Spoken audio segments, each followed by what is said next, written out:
Di pelosok Jawa Barat, tersembunyi sebuah desa bernama Desa K. Tidak ada yang tahu pasti kapan desa itu berdiri. Tetapi satu hal yang jelas, tidak ada yang berani ke sana. Penduduk sekitar percaya bahwa Desa K telah dikutuk. Dahulu desa itu makmur, namun berubah menjadi tempat terlarang setelah insiden mengerikan yang menimpa seorang wanita bernama Nyi Rengganis. Nyi Rengganis adalah janda muda yang dikenal cantik namun pendiam. Ia sering mengasingkan diri ke hutan, hingga suatu hari, warga desa menuduhnya sebagai penyebab kematian misterius yang terjadi berturut-turut. Anak-anak jatuh sakit tanpa sebab, hewan ternak mati dengan tubuh menghitam, dan sumur-sumur tiba-tiba mengering. Mereka menganggapnya dukun santet dan tanpa bukti, ia dihukum bakar hidup-hidup. Sebelum tubuhnya dilalap api, ia bersumpah akan membalas dendam. Setelah kejadian itu, Desa K berubah. Warga desa menghilang satu persatu. Suara tangisan terdengar setiap malam. Dan yang paling menyeramkan, wajah Nyi Rengganis sering terlihat di kaca rumah-rumah kosong, hingga akhirnya Desa K menghilang dari peta.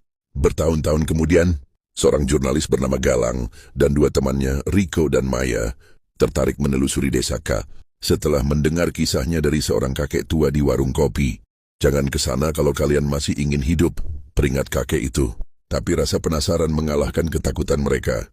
Setelah 2 jam berjalan kaki melewati hutan, mereka akhirnya sampai di Desa K. Sepi, menyeramkan. Rumah-rumah tua berdiri dalam keadaan terbengkalai, dipenuhi tanaman liar.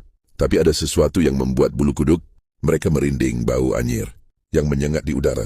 Saat mereka memasuki sebuah rumah tua, Riko menyingkap tirai jendela untuk melihat keluar. Namun tiba-tiba sosok perempuan berwajah terbakar menempel di kaca, menatapnya dengan mata kosong. Riko menjerit jatuh ke lantai. Galang dan Maya menoleh ke jendela, tapi sosok itu telah menghilang. Malam itu mereka memutuskan untuk bermalam di rumah tersebut. Namun tepat pukul 12 malam, suara langkah kaki menyeret terdengar di luar rumah. Galang mengintip dari celah pintu, dan saat itu juga tubuhnya membeku ketakutan. Di luar sana, seorang wanita berambut panjang dengan kulit mengelupas berjalan terhuyung-huyung sambil berbisik, "Aku masih di sini." Tiba-tiba pintu terbuka sendiri dengan keras. Pintu itu terbuka sendiri dengan suara berderak. Lilin yang mereka nyalakan berkedip-kedip, lalu mati bersamaan. Dalam gelap, terdengar suara bisikan lirih yang berubah menjadi jeritan panjang. Galang, Riko, dan Maya terpaku di sudut ruangan.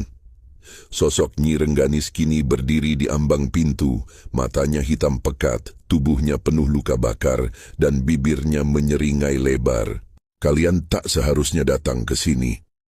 Suaranya parau, seperti bara yang masih membakar tenggorokannya. Maya menjerit.